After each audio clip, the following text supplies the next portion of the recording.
राधे राधे दोस्तों, आप सभी का स्वागत है आपके अपने ही यूट्यूब चैनल में सोनू सर कॉमर्स क्लासेस में।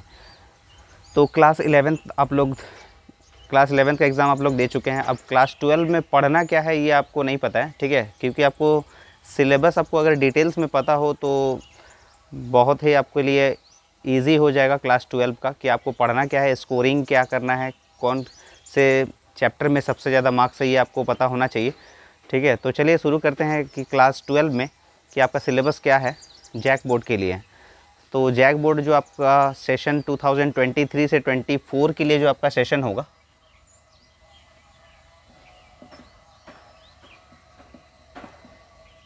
जैक बोर्ड जो है ये सेशन जो होगा आपका 2023 से 2024 क्लास 12 के लिए, और ये आपका सिलेबस है जो अभी डिस्कस करने वाले हैं, ठीक है। तो सिलेबस आपका क्या होने वाला है ये बहुत ही इम्पॉर्टेंट है, लेकिन सिलेबस जानने से पहले आपको पता होना चाहिए कि आपका सब्जेक्ट्स क्या क्या है, ठीक है। तो सिलेबस हम लोग बाद में जानेंगे, पहले देख लेते हैं कि हम लोग का सब्जेक्ट्स क्या क्या है जो क्लास 12 में हम लोग को पढ़ना है, ठीक है। तो सब्जेक्ट्स देख लेते हैं पहले। सब्जेक्ट्स तो एक जो आपका कंपलसरी यानी लैंग्वेज जो पेपर होगा आपका, लैंग्वेज पेपर जो जिनका क्लास 11th में हिंदी कोर, वो हिंदी कोर ही रहेगा, या इंग्लिश कोर जिनका था उसका इंग्लिश कोर ही रहेगा, ठीक है। तो उसमें कोई टेंशन की बात नहीं है, लैंग्वेज। उसके बाद है आपका कंपलसरी पेपर में आते हैं। कंपलसरी में आपको पढ़ना है accounts and BST, business studies आपको पढ़ना है। और उसके बाद आता है ऑप्शनल। ऑप्शनल में बहुत सारा चूज़ करने के लिए सब्जेक्ट था, जैसे आपका जिनका था सीए, बस खाली सीए ही अभी चेंज हो जाता है। सीए जो है वो बिजनेस मैथ एंड स्टैटिस्टिक्स में हो जाता है, यानी बीएमटी में कन्वर्ट हो जाता है, ठीक है। ये दूसरा आपका या तो इको रहा होगा यानी इकोनॉमिक्स, तीसरा आपका ईटीपी रहा होगा, या चौथा आपका यहाँ पर कंप्यूटर साइंस रहा होगा, सीएमएस। तो ये 4 सब्जेक्ट में से कोई 2 सब्जेक्ट आपको चूज़ करना रहता है, ठीक है। और एडिशनल तो आपको नहीं रहता है अभी। तो ये बस आपको पढ़ना है, जो सीए जो है बस वो बीएमटी में कन्वर्ट हो जाता है। तो बस यही आपको बताना था कि सब्जेक्ट्स आपका क्या है 12 में। अब सब्जेक्ट्स के बाद आपको बताते हैं कि आपका सिलेबस क्या है। तो चलिए शुरू करते हैं, आपका सिलेबस बताते हैं। तो सिलेबस आपको पहले अकाउंट्स का बताते हैं, ठीक है ना। तो आज हम लोग अकाउंट्स का डिस्कस करेंगे कि अकाउंट्स का सिलेबस क्या है। Accountancy, accountancy syllabus JAC board. Session तो आपको लिख दिए हैं 2023 से 24 के लिए। तो इसमें जो है आपका कुछ कैटेगरीज़ में आपको बताया गया है कि इसका सिलेबस जो है वो आपको यूनिट के हिसाब से बताया गया है।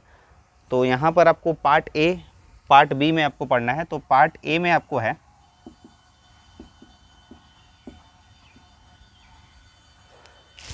पार्ट ए में आपको बताते हैं क्या है। तो पार्ट ए में है आपका accounting for not for profit organisation,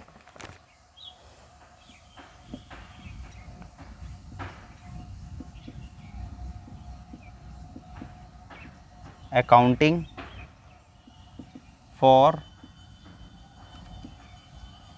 not for profit organisation, profit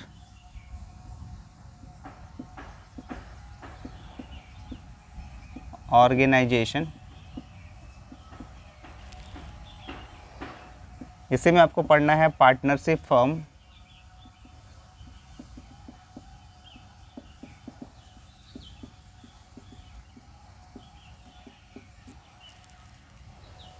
and companies.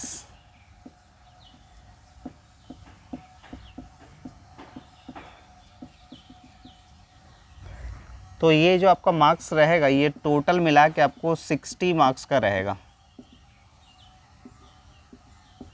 यानी जो पार्ट ए है आपका वो है टोटल 60 मार्क्स का। तो accounting for not for profit organisation, एक है आपका पार्टनरशिप फर्म और एक है कंपनीज़, ठीक है। तो इसी में आपको यूनिट 1 यूनिट 2 के हिसाब से आपको बांटा गया है। तो चलिए लिखते हैं हम लोग यूनिट 1 के लिए। यूनिट 1 में आपको पढ़ना है नॉट फॉर प्रॉफिट ऑर्गेनाइजेशन, यानी अकाउंटिंग फॉर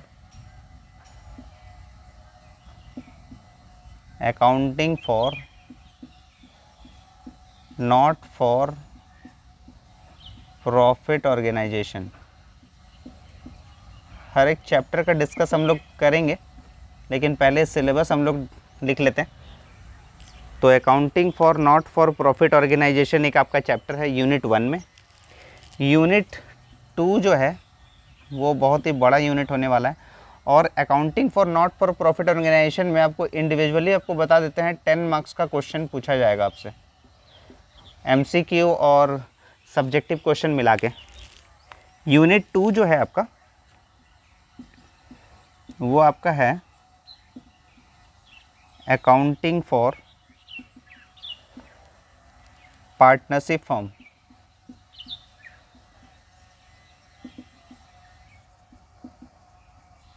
पूरा डिटेल्स में बता रहे हैं आपको, ठीक है। वीडियो को स्किप मत कीजिएगा, क्योंकि आप ही के लिए ये इम्पॉर्टेंट चीज़ बता रहे हैं जो आपको सिलेबस जो आपको पढ़ना है। तो ये चैप्टर वाइज हम ए बी करके लिखते हैं कि आपको कौन कौन सा चैप्टर पढ़ना है अकाउंटिंग फॉर पार्टनरशिप फर्म में। तो पहला जो आपको चैप्टर पढ़ना है वो है accounting for partnership firm fundamental.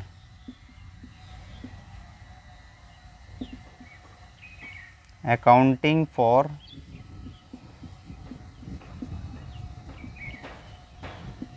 Partnership firm fundamentals.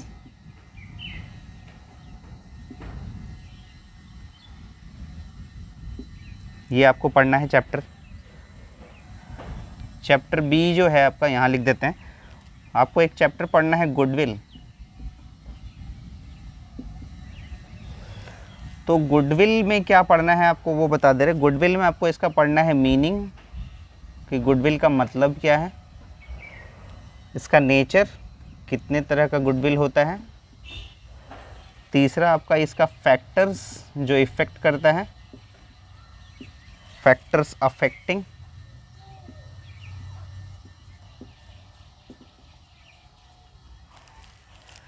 And method of valuation, यानी गुडविल का वैल्यूएशन करना है, मेथड ऑफ वैल्यूएशन।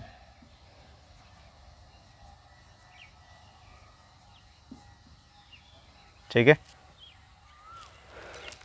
यहाँ तक लिख लीजिए आप लोग।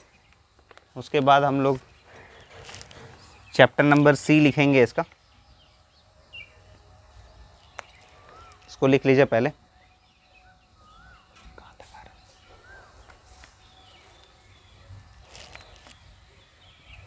तो चैप्टर सी जो है आपका रिकंस्टिट्यूशन ऑफ पार्टनरशिप आपको पढ़ना है। Reconstitution of partnership.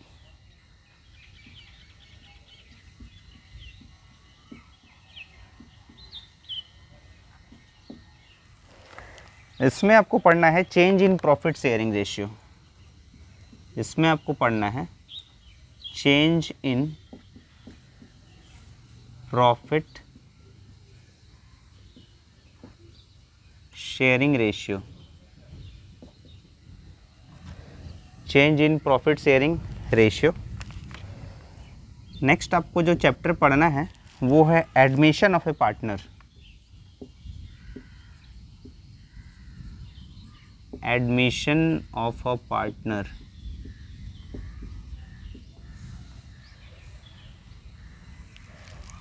नेक्स्ट आपको पढ़ना है रिटायरमेंट ऑफ ए पार्टनर। ये सिर्फ चैप्टर का नाम लिख दे रहे हैं, आपको डिस्कस अभी नहीं किए हैं, एक एक चीज़ हम डिस्कस करेंगे। Retirement of A partner. Channel को सब्सक्राइब कर लीजिएगा इसके लिए, सोनू सर कॉमर्स क्लासेस को। एक एक चैप्टर आपको पढ़ाया जाएगा। डेथ ऑफ ए पार्टनर, वो भी बिना कोई चार्ज लिए। डेथ ऑफ ए पार्टनर, ये आपको यूनिट 2 में आपको पढ़ना है, ठीक है। और ख़ास बात थोड़ा ध्यान दीजिएगा, यूनिट 2 में आपको 1 2 3 4 5 6 आपको पढ़ने हैं यहाँ पर चैप्टर्स, और इसमें आपको मार्क्स मिलेंगे 25 मार्क्स, 25 मार्क्स, ठीक है। यूनिट 2 से, यूनिट 1 में 10 मार्क्स, यूनिट 2 में 25 मार्क्स। अब आपको बताते हैं यूनिट 3, तब तक आप लिख लीजिए, फिर आपको यूनिट 3 बताते हैं कि यूनिट 3 में आपको क्या क्या लिखना है।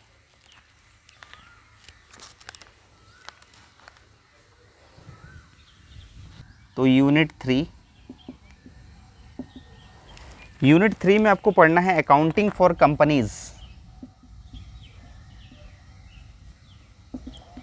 अकाउंटिंग फॉर कंपनीज, जिसमें आपको शेयर और डिवेंचर से रिलेटेड चैप्टर्स पढ़ने हैं। तो चैप्टर 1 आपको जो पढ़ना है वो है कंपनी से रिलेटेड, यानी उसका जनरल इंट्रोडक्शन। कंपनी में आपको क्या पढ़ना है, जनरल इंट्रोडक्शन,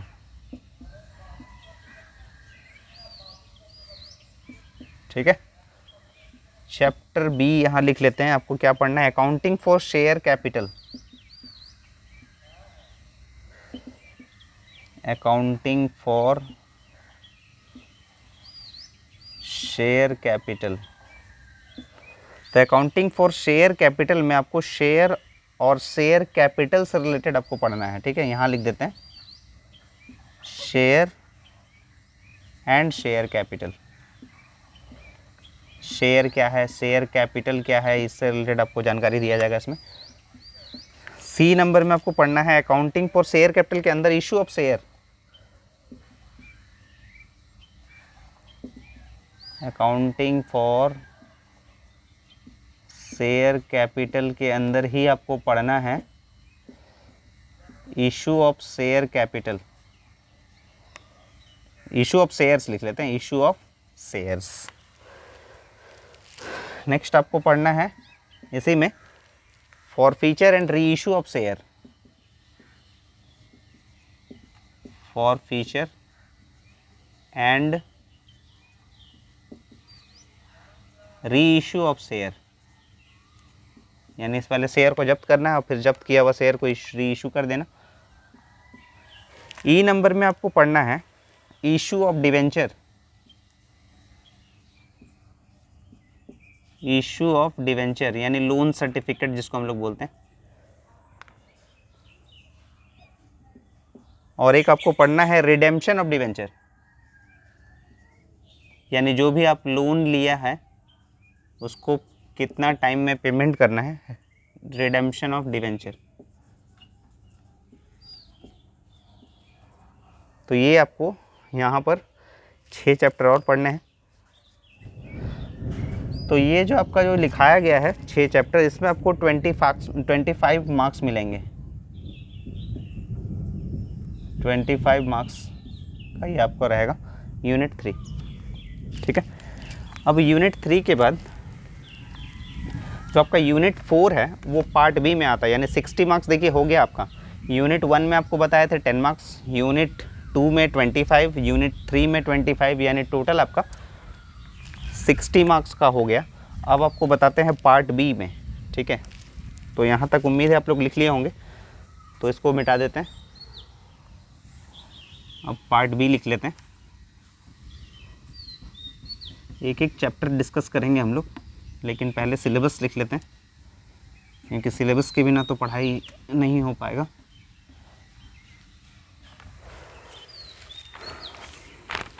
तो पार्ट बी हम लोग लिखते हैं। पार्ट बी में आपको पढ़ना है financial statement analysis, financial statement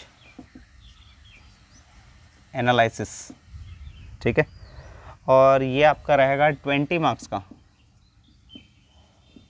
ये आपका रहेगा 20 मार्क्स के लिए। यूनिट 3 तक डिस्कस कर चुके थे, अब हम लोग को डिस्कस करना है यूनिट 4 का।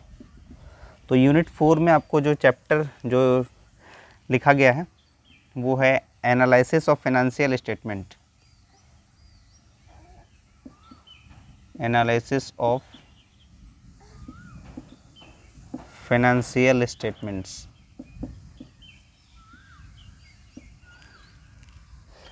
तो इसमें भी आपको ABC करके बताते हैं कि एनालिसिस ऑफ फाइनेंशियल स्टेटमेंट में आपको क्या क्या पढ़ना है। तो पहला चीज़ आपको पढ़ना है इसमें financial statement of a company. Financial statement of a company में आपको क्या पढ़ना है, balance sheet and statement of profit and loss, balance sheet and statement of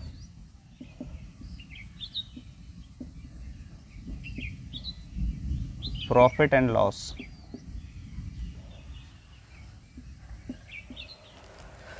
B number में आपको एक चैप्टर है एनालिसिस ऑफ फाइनेंशियल स्टेटमेंट का ही है,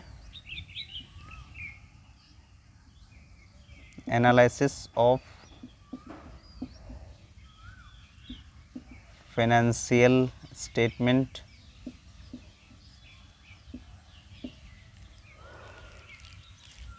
सी नंबर में आपको पढ़ना है tools for financial statement analysis, tools for financial statement analysis. और इसमें आपको पढ़ना है कंपैरेटिव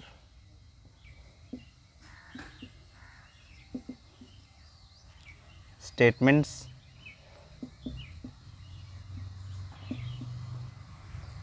और कॉमन साइज स्टेटमेंट्स। ये बुक में आपको अलग अलग लिखा हुआ है चैप्टर, लेकिन ये एक ही के अंदर आता है, कॉमन साइज स्टेटमेंट। अलग अलग चैप्टर के बारे में आपको बताया गया है। और डी नंबर चैप्टर लिख लेते हैं, अकाउंटिंग रेशियो,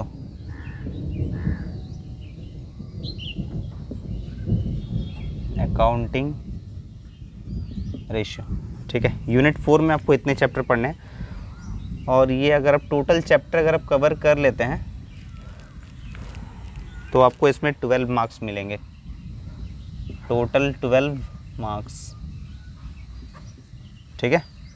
और एक लास्ट है आपका यूनिट 5 कैश फ्लो स्टेटमेंट,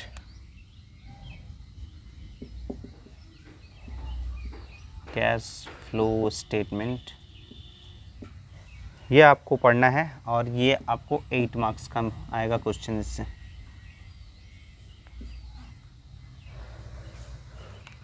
तो ये आपको उम्मीद है कि आपको ये सिलेबस पूरा क्लियर हो गया होगा। पार्ट ए में क्या पढ़ना है, पार्ट बी में क्या पढ़ना है आपको, तो ये आपको पूरा डिटेल्स में बता दिए कि आपको क्या क्या चैप्टर्स पढ़ने हैं, कितने मार्क्स रहेगा। तो इससे रिलेटेड हम लोग बहुत ही जल्द क्लास स्टार्ट करेंगे एक एक करके, पार्ट ए और पार्ट बी का। और इसी तरह से आप लोग जुड़े रहिए सोनू सर कॉमर्स क्लासेस के साथ। एक एक आपको अकाउंटिंग का बेसिक कॉन्सेप्ट पूरा जो भी है आपको क्लियर करवाया जाएगा। और इसके साथ साथ आपको क्लास दिया जाएगा बिजनेस मैथ एंड स्टैटिस्टिक्स का भी, और वो भी बहुत जल्दी स्टार्ट करेंगे हम लोग। तो अगर आप चैनल पर नए हैं तो चैनल को सब्सक्राइब कर लें और ज़्यादा से ज़्यादा वीडियो को शेयर करें, ताकि सभी को पता चले कि सिलेबस क्या है, पढ़ना क्या है क्लास 12 सेशन 2023-24 में, जो बहुत ही इंपॉर्टेंट होने वाला आप लोग के लिए क्लास 12। तो इसी तरह से आप लोग जुड़े रहिए। तब तक के लिए राधे राधे दोस्तों।